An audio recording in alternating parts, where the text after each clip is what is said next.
Մայիսի 13-ին ժամը 10:30-ի սահմաններում դեռևս չպարզված հանգամանքներում հոսանքահարման հետևանքով մահացել է ՀՀՊՆ զորամասի զինծառայող Կարեն Էդգարի Ավետիսյանը, հայտնում է Պաշտպանության նախարարությունը։ Դեպքի հանգամանքները ամբողջովին պարզելու նպատակով ընթանում է քննություն, այլ մանրամասներ հայտնի չեն։ Տավուշի մարզի սահմանեի Մովսես գյուղում մայիսի 13-ի առավոտյան ինտենսիվ կրակոցներ են լսվել։ Տեղացիների խոսքով հստակ չէ, ինչ ուղղությամբ են կրակում ադրբեջանական զինուժը։ Մովսեսի նախկին վարչական ղեկավար Զավեն Պապյանը հայտնել է, որ վերջին շրջանում ադրբեջանական զինուժը միայն գիշերներն էր կրակում։ Այսօր առավոտյան առաջին անգամն է, որ կրակել են, գիշերն էլ միայն միշտ կրակում էին, բայց այսօր առավոտյան մոտավորապես 15-ից 20 րոպե ինտենսիվ կրակել են, ասել է Պապյանը։ Պաշտպանության նախարարությունից էլ մեկնաբանել են կրակոցների մասին լուրը, հայտնելով, թե երբեմն արձանագրվում են անկանոն ոչ թիրախային կրակոցներ, սակայն հրադադարի խախտումներ չկան։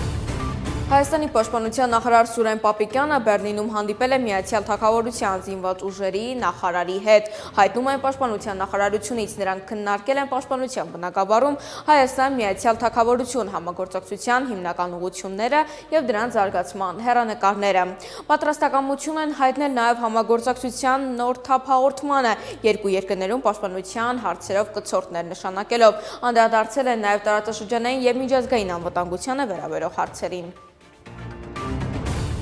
Ծագումով հայ երկու ավստրալիացիներ Ժիզել Կապտերյանն ու Թիմ Ուիլսոնը ընտրությունների արդյունքում կընդգրկվեն Ավստրալիայի դաշնային խորհրդարանի կազմում, այս մասին հայտնում է Ավստրալիայի հայ դատի հանձնախումբը։ Կապտերյանը հաղթանակ է տարել Սիդնեի հյուսիսային ափին գտնվող Բրեդֆիլդ շրջանում անկախ թեկնածու Նիկոլ Բոլեից առաջ, անցնելով ավելի քան 200 ձայնով։ Ուիլսոնը 1262 ձայնով առաջ է անցել Ջոյի Դանիելի անկախ թեկնածությունից։